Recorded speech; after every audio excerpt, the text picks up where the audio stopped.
Picture the scene. The Christmas lights are already taken down, the gifts are put away, and that glow that filled the streets and homes is slowly fading.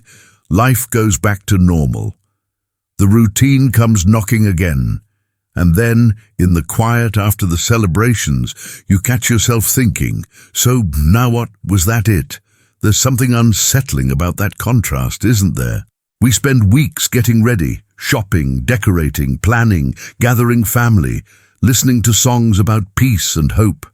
But once it's over, a lot of people feel this strange emptiness, like something important came and went without really reaching them. Like the celebration happened out there, but not in here. Now, imagine this with me. Imagine that right now, Jesus Christ is sitting across from you, not as a decorative nativity scene, not as background music, but truly there, looking directly at you. And he doesn't come with a long lecture. He doesn't come to demand anything. He simply asks one question that has the power to put everything back in order in your life. The real question is, what would he ask? And even more importantly, would you be ready to answer him honestly? Because throughout the Gospels, Jesus had this way of changing people with simple, direct questions. He didn't need complicated speeches. One well-placed question can reveal more about who we are than 1,000 rehearsed answers. The right question can make you stop, look inward, and realize you've been living on autopilot, never really thinking about what you're doing with your life. So I'm inviting you to do this with me right now. After all the celebrations, the pictures, the sweet messages, the hugs, if Jesus were sitting in front of you in silence and asked just one question, would you have the courage to look him in the eyes and answer with the truth? Not the answer that sounds good, but the real truth, the one that sometimes makes you uncomfortable.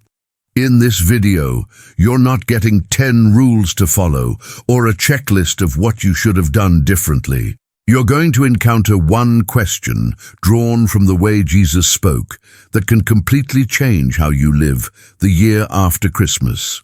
And if you stay until the end, that question might be exactly what you needed to hear to truly begin again. The meaning of Christmas, beyond the festivities. Let's be honest for a moment. What is Christmas really about? Because most of us grew up with decorated trees, nativity sets, familiar songs, and families gathered around a full table. It's beautiful, sure. But do those symbols still point to something deeper, or have they become a ritual we repeat every year without thinking? At its core, Christmas is the celebration of the Incarnation, the reminder that God stepped into human history in a way no one expected, in poverty, in vulnerability, in a stable. Jesus didn't arrive in a palace, surrounded by luxury and power. He was born on the outskirts, overlooked by the elite of his time, welcomed by shepherds and animals. That alone tells you so much about who he is and how he moves. But here's the uncomfortable question. What does it mean to celebrate the birth of Jesus without letting him be born truly inside your own life? What does it mean to set up a nativity scene, sing Silent Night, post emotional photos online, but keep Jesus outside your real decisions, your relationships, your priorities, your values, the things that actually shape your day-to-day life? Because there's a massive difference between symbols and transformation. The gifts, the dinner, the family gathering, the decorations. Those can be meaningful symbols. But the real question is, did those symbols lead to something deeper in your heart, or did they stay on the surface? Did you celebrate Jesus, or did you only celebrate the idea of him? We have a very human tendency to turn what is sacred into cultural habit. Christmas, which could be a moment of deep encounter with God, becomes just another social event. We participate because everyone participates. We decorate because it looks nice. We exchange gifts because it's tradition. But Jesus, where is he in all of it? Think about what it means to truly celebrate. Is it just showing up, following a script? Or is it allowing what you're celebrating to change how you see the world, how you see yourself, and how you see God? Because if Christmas came and went and nothing in you was stirred, nothing was challenged, nothing was transformed, then maybe you didn't experience anything beyond a holiday. And here's the paradox. So many people love the Christmas feeling. They love the sense of peace, unity, and hope that seems to hang in the air for a few days. But when the feeling fades, Jesus still remains far from their decisions, their values, their daily priorities. He's welcome at the celebration, but not in real life. He's invited on December 25th and forgotten on December 26th. But Jesus never intended to be a once-a-year memory. He didn't come to be celebrated for a day and ignored the rest of the time. He came to walk with people every day, on ordinary days, on hard days, on days when no one is watching and there's no sparkle to cover what's empty inside. In the Gospels, Jesus calls people to follow him daily, not to show up on special occasions, not to be spiritual only when it's convenient.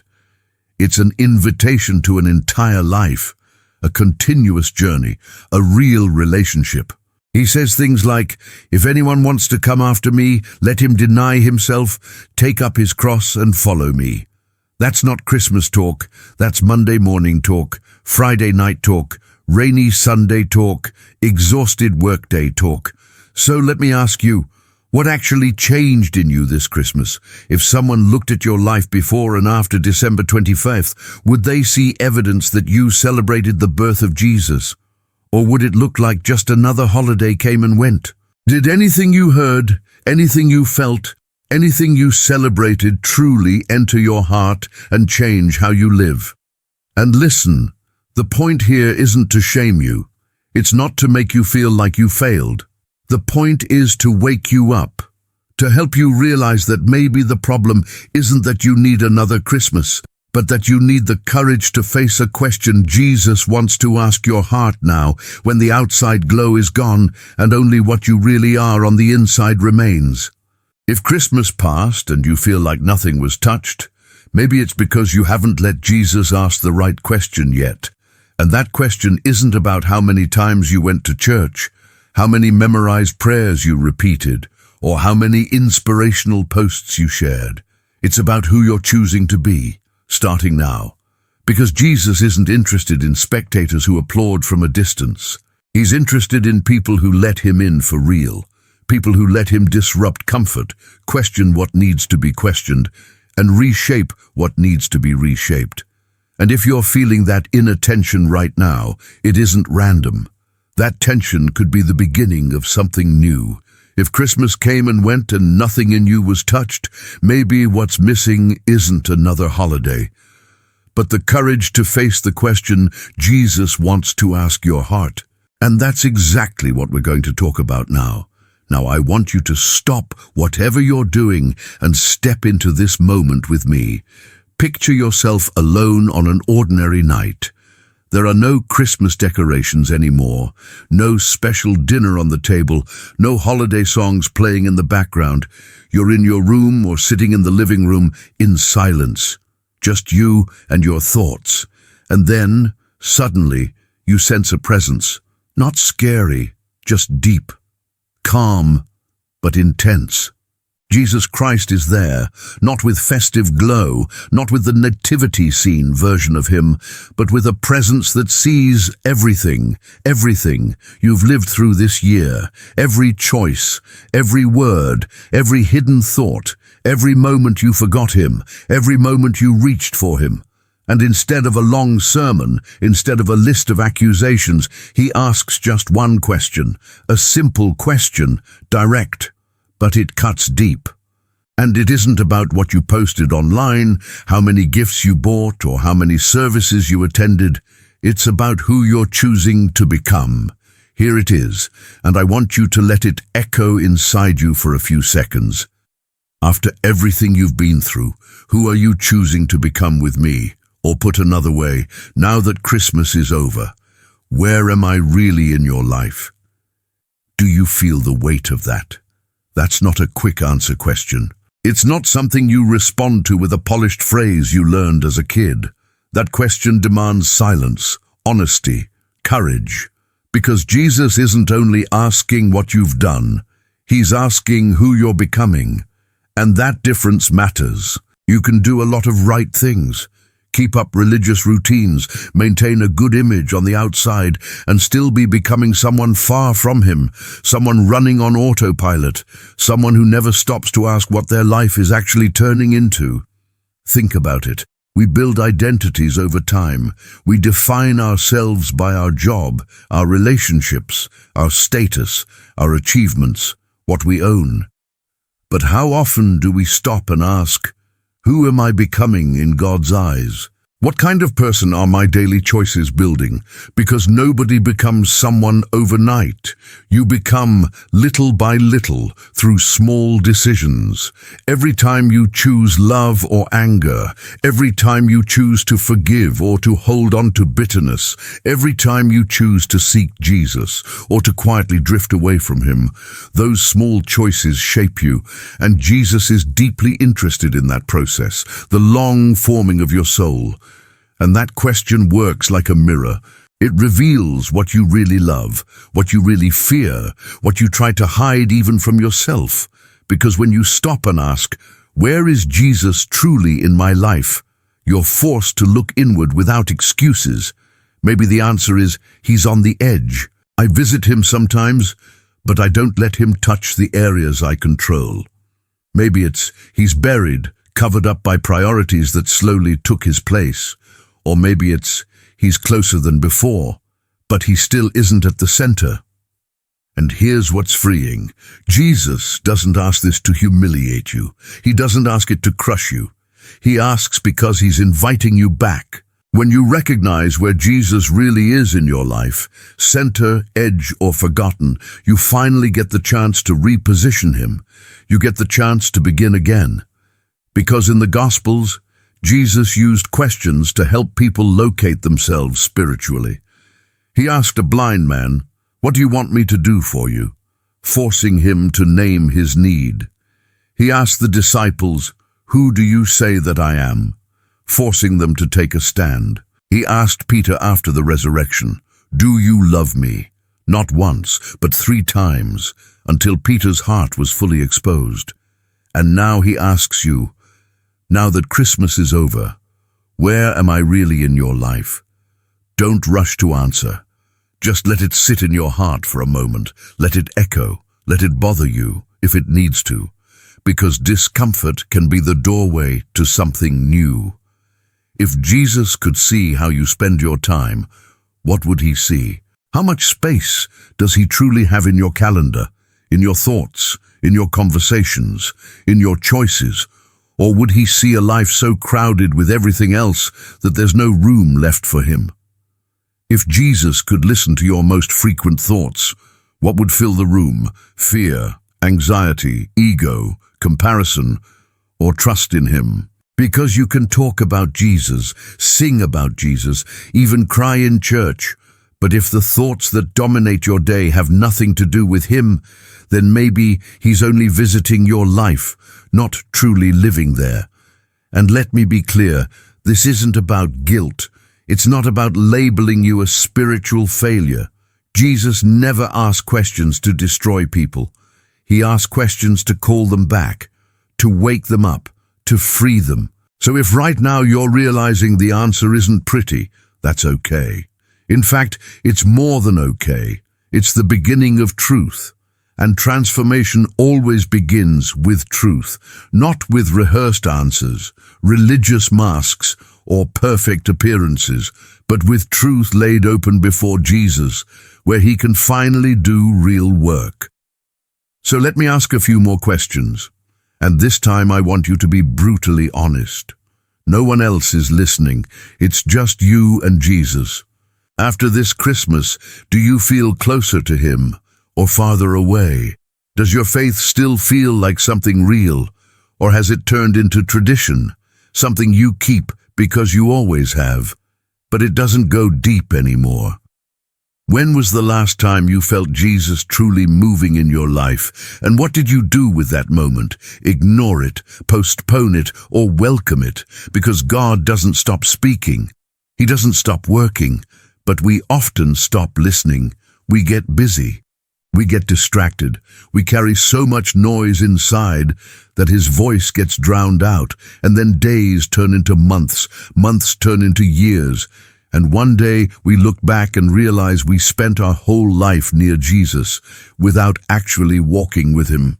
And here's something even sadder. Some people love the idea of Jesus but can't stand his presence because his presence questions you. His presence disrupts you. His presence calls you to change. It's easier to keep Jesus as a beautiful concept, a distant figure you admire, than to let him step into the areas you don't want to surrender. But that's where the invitation is. After the question, where am I really in your life? There's a quiet but powerful invitation. Will you let me go deeper? Because Jesus doesn't want to be a Christmas memory. He wants to be Monday's companion, Tuesday's refuge, Wednesday's counselor, Thursday's strength, Friday's presence, Saturday's peace, Sunday's joy, especially on the ordinary days. He wants to be there when you wake up at night anxious, when you don't know what decision to make, when you're afraid of the future, when you feel alone, when you're battling a habit in secret, when you're trying to forgive someone, when you're trying to forgive yourself. And the question that's hanging in the air is simple. Will you let him? Maybe deep down you can tell this message isn't random. Maybe you feel like this question is exactly what you needed to hear right now. And if that's what you're feeling, don't ignore it, because it could be Jesus speaking to you through these words. So I'll ask it one more time, slowly. Let it sink all the way down. Now that Christmas is over, where am I really in your life? You don't have to answer me. You don't even have to say it out loud right now, but you do need to answer him, and you need to answer with the truth. Now that Jesus' question is echoing inside you, let's go one step further, because that question doesn't only reveal where he is in your life, it reveals who you're becoming, and that's one of the deepest things a person can face. Think about it. We spend our lives doing things, working, studying, building relationships, chasing goals, but how often do we stop and ask, in the middle of everything I'm doing, who am I becoming? Because life isn't only about what you do. It's about the kind of person your actions are shaping.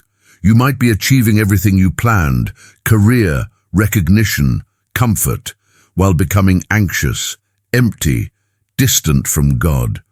Or you might be walking through a hard season, yet becoming more compassionate, more humble, more dependent on Jesus. In the end, what matters isn't only what happened to you, it's who you chose to become in the middle of it. And that's exactly what Jesus wants to know. Because he isn't only interested in isolated moments. He cares about the process. He cares about how you treat people when no one is watching, how you respond to pressure when there's no audience, what values are guiding your decisions when nobody will ever know. You don't become someone overnight. You become little by little, through daily choices that seem small but shape your character, your values, your view of the world. Every word you choose, every thought you feed, every attitude you take when you're tired, frustrated, alone, it all builds you. And Jesus is attentive to that process, not to crush you, but to invite you to walk with him while you're being formed. Because when you walk with Jesus, you don't become perfect overnight, but you become aligned with what actually matters: truth, love, mercy, forgiveness, justice, humility. So let me ask you, how have you been treating the people around you? Are you becoming someone who brings peace? Or someone who spreads tension, someone who forgives, or someone who collects grudges, someone who serves, or someone who only demands? When things don't go your way, how do you respond? With patience or anger, with trust in God or panic? And again, these questions aren't here to make you feel ashamed. They're here to help you see clearly, because Jesus calls for heart transformation, not image management. He doesn't want someone who looks spiritual on the outside, but is full of bitterness, pride, and selfishness on the inside. He wants to change you from the inside out. That question Jesus asks after Christmas might be this invitation. Do you want to keep being who you've been, or do you want to become who I called you to be? Because there's a world of difference between living on autopilot and living intentionally, choosing, day by day, to align your life with Jesus. Let me ask it directly. After this year, do you feel closer to Jesus or farther away? Does your faith still feel like a real encounter, or has it become routine, something you keep out of habit, but it doesn't move you anymore? Because plenty of people carry the label Christian while living as if Jesus were a distant memory. They attend church, repeat prayers, even post verses, but deep down they know their heart is far away. And Jesus doesn't want your label. He wants your heart. He wants to walk with you for real. So here's a simple but powerful exercise. Try to remember one moment this year when you sensed God moving in your life. Maybe it was an unexpected peace in the middle of stress. Maybe someone said something that felt like it was meant specifically for you. Maybe it was a book, a song, a verse that hit you deeply. Maybe it was even an inner restlessness that wouldn't let you settle until you took a step. Now ask yourself, what did you do with it? Did you ignore it because it was inconvenient, put it off because it wasn't the right time? Or did you welcome it, even without understanding everything, and let God work? Because God speaks, He acts, He calls. But often we miss it because we're too busy, too distracted, too resistant. And then the years pass, and we become someone who believes in God but never truly responds to Him. But here's the good news. Facing the truth about who you're becoming isn't the end, it's the beginning. When you look honestly and realize there are things that need to change, areas where Jesus has no room, you're being given the chance to start again. And Jesus honors that. He honors every sincere step toward Him, no matter how small. Here's the part many people forget. Jesus doesn't ask questions only to expose. He asks questions to invite. After He asks, "Where am I in your life?" and you face the truth, there's something even deeper, an invitation that's quiet but powerful. Will you let me go deeper? Jesus never wanted to be a distant observer of your life. He didn't come to stay on the edge, waiting for you to remember Him only when everything falls apart. He wants to walk with you through the everyday, through hard decisions, complicated relationships, and the pain and frustration Christmas didn't magically fix.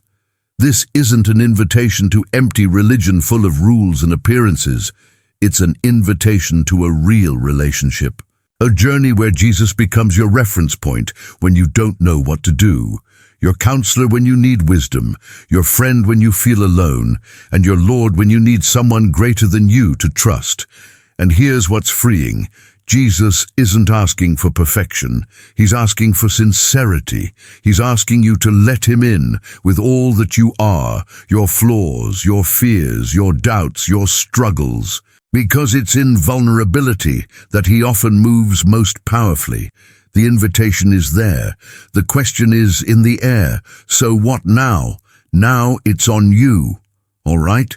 So the question has been asked. The invitation is on the table. But how do you respond in a real, concrete way? Because you can feel moved, you can agree with every word, but if it stays in the world of ideas, nothing truly changes. And Jesus doesn't only want an emotional moment. He wants movement. So here are a few practical steps, not as rules you must follow to be accepted by God, but as sincere steps that can bring you closer to Him for real. First, as soon as this video ends, take a few minutes of silence. No rush, no distractions. Put your phone down, step away from social media, and simply talk to Jesus. It doesn't have to be formal or polished. Just be honest about where you are, what you're feeling, where He truly is in your life right now. Tell the truth.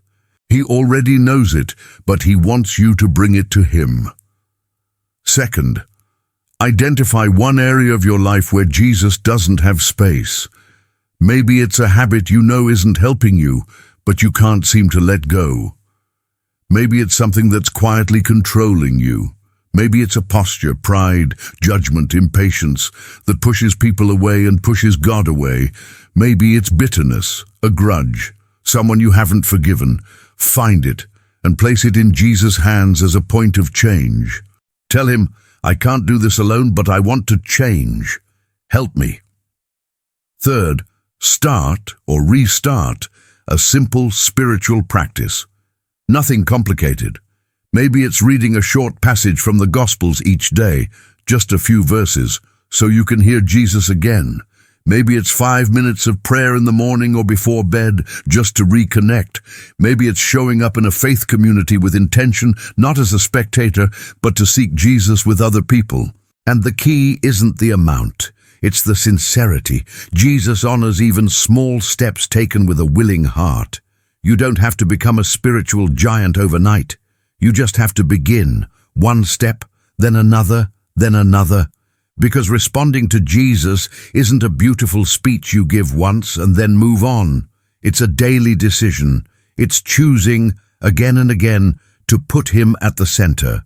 Choosing, when life gets heavy, to go to him before you run to everything else.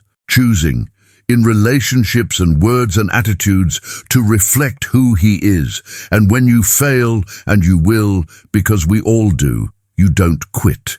You come back. You confess. You receive grace. You start again. Because Jesus isn't looking for perfection. He's looking for a heart that's willing. And if your heart is willing right now, that's the beginning of everything. So let's return to that opening scene. The Christmas lights are down. The routine is back. The glow is gone. But something hasn't gone out. Jesus' question is still burning inside you. And maybe, deep down, you can feel this isn't random. Maybe you feel this question is exactly what you needed right now. And if that's what you're sensing, don't let it pass. Because it could be Jesus calling you back, inviting you into something bigger. So I'll ask the question one more time, slowly. Let it sink deep. Now that Christmas is over, where is Jesus Christ really in your life?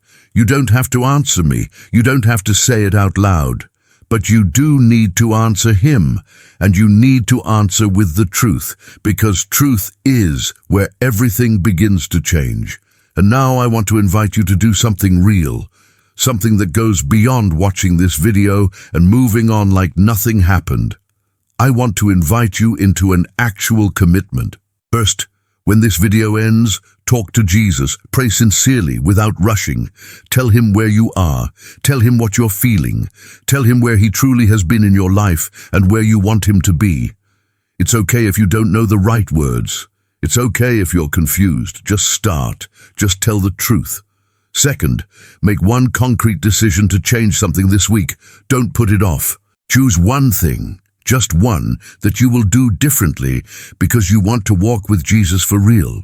Maybe it's forgiving someone. Maybe it's releasing a habit. Maybe it's opening the Gospels every day. Maybe it's finding a church community.